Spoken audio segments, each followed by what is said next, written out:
Have you ever just stared at a stock chart, watching it go up and up again, and thought, what is actually going on here?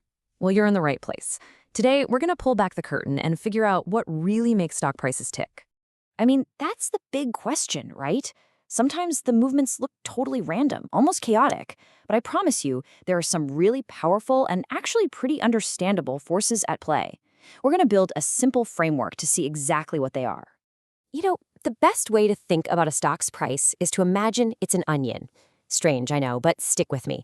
At the very center, you've got the company itself. Then you've got the market it trades in. And on the very outside, you have the whole world economy. So let's start peeling from the inside out. Okay, let's get right to the core of our onion, the company. This is the bedrock, the foundation of it all. And a really easy way to think about this is like a school report card. Is this company a straight A student, or is it kind of flunking out? Now, in the investing world, we don't call it a report card. We call it a company's fundamentals. And that's just a fancy way of talking about the actual real-world health of the business. It's the stuff that really matters for its long-term value. So how do we grade this report card? Well, investors are looking at a few key things. Are earnings going up? Is the company actually selling more stuff this year than last year? And maybe most importantly, is it actually profitable? These numbers, they give us a real snapshot of how the business is doing way before we even think about all the day-to-day market noise. And the impact of this report card, it's huge. When a company comes out with fantastic numbers, investors basically line up to buy a piece of that success. And all that demand, it pushes the price up. But on the flip side, a really bad report sends people running for the exits. That selling pressure just forces the price down. Simple as that. Okay, so that report card gives us the reason a stock might move. But what's the actual mechanism? What's physically making the price change second by second? For that, we got to peel back to the next layer of our onion, the market. The engine that drives every single price change you see is one of the oldest ideas in economics, supply and demand. It really just boils down to a constant battle between the number of people who want to buy a stock and the number of people who want to sell it. Just picture a giant tug of war. On one end of the rope, you have all the buyers. On the other end, all the sellers. When there are more buyers than sellers, demand is super high, and they start winning, pulling that price rope up. But when the sellers have the upper hand, they pull the rope down, and the price falls with it.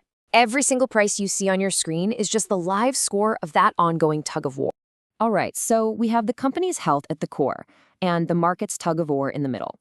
But both of those things live inside this one final massive layer, the world around us. Think of this like the economic weather. Some days are sunny and some days there's a hurricane.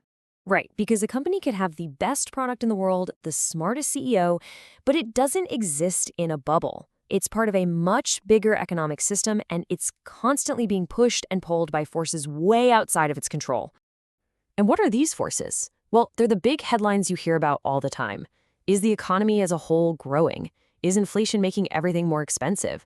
What about unemployment numbers? Or, hey, what if the government suddenly passes a new law that changes the game for an entire industry? All of that stuff matters. And then there's the wild card, the most unpredictable piece of the puzzle, market sentiment. This is just the collective mood of investors. It's the vibe.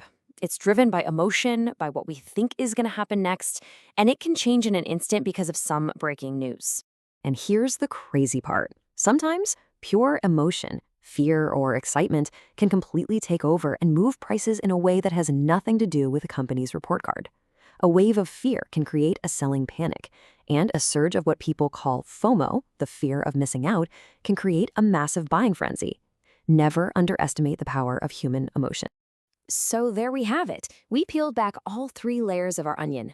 Now let's just take a step back and look at how this whole puzzle fits together to give us that final price. So here's how it all connects, nice and simple. It starts with the company's fundamentals. That's the solid foundation.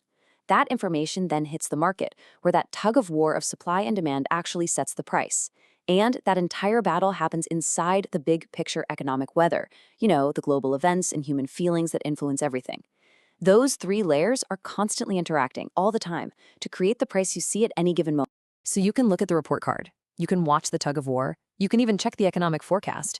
You can understand every single layer of that onion.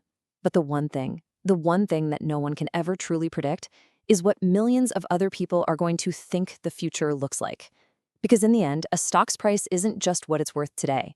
It's what all of us collectively believe it's going to be worth tomorrow. And that right there is the most powerful force of all.